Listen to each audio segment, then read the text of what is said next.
Hello, and welcome to the Tiny Piano Club. Today we'll be starting a new segment called Ask a Student. It's this segment where it's fairly self-explanatory, so let's get started.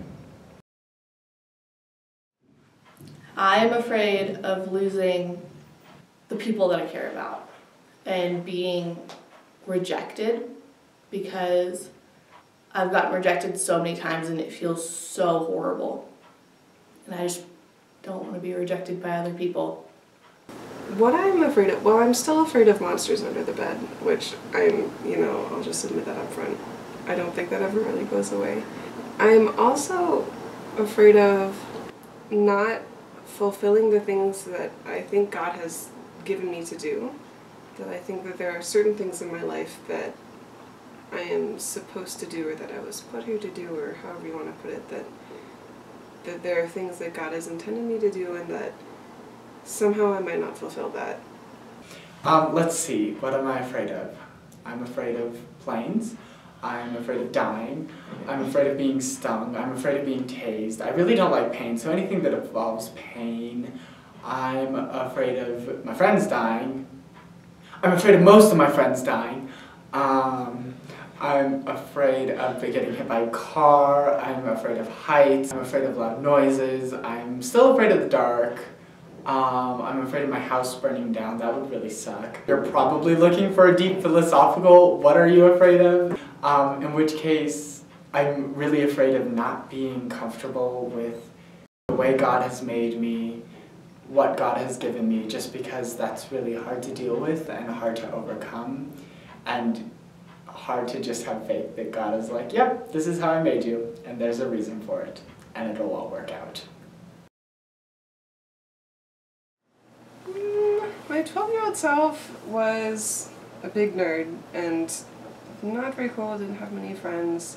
First of all, I probably wouldn't want to talk to my 12-year-old self now because I was not that enjoyable of a person at the time.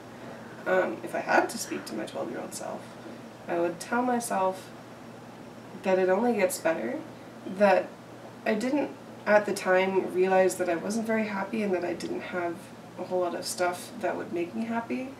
But since then, my life, it's not gotten better specifically, it's more that it's opened up so that I know many more people, I have many more experiences.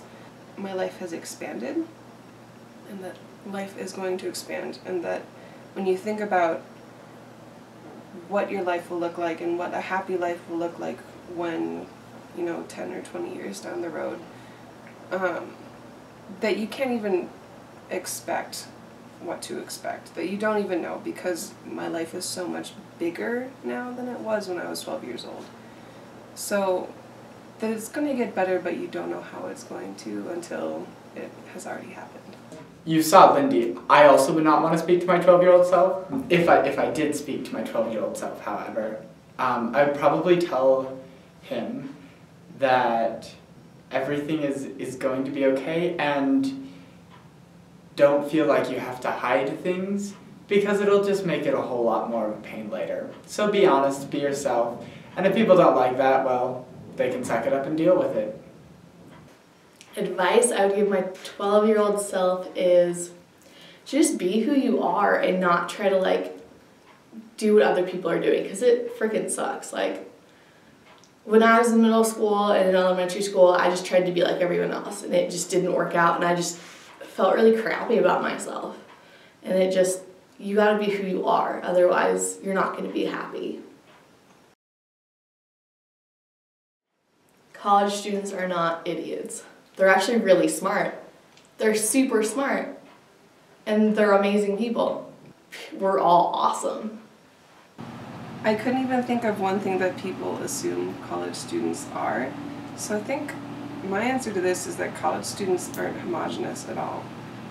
College students are not all suckers, but college students aren't also all workaholics. And depends on the major, depends on the person, depends on the school they're going to.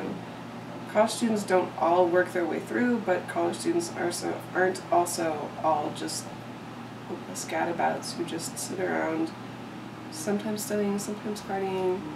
they don't all party, but then they don't all sit quietly in their dorm rooms.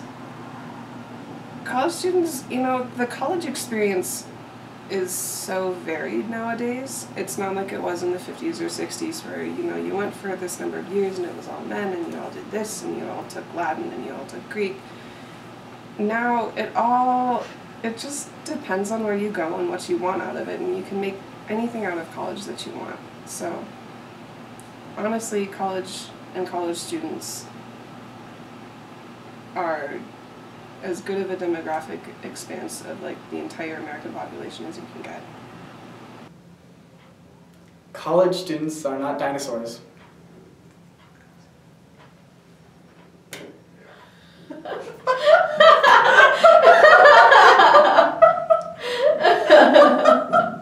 Do you want something else?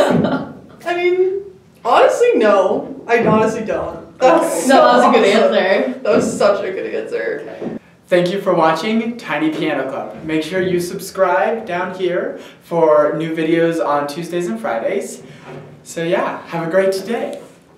And Jesse begat David the king, and David begot Solomon of her that had been the wife of Uriah.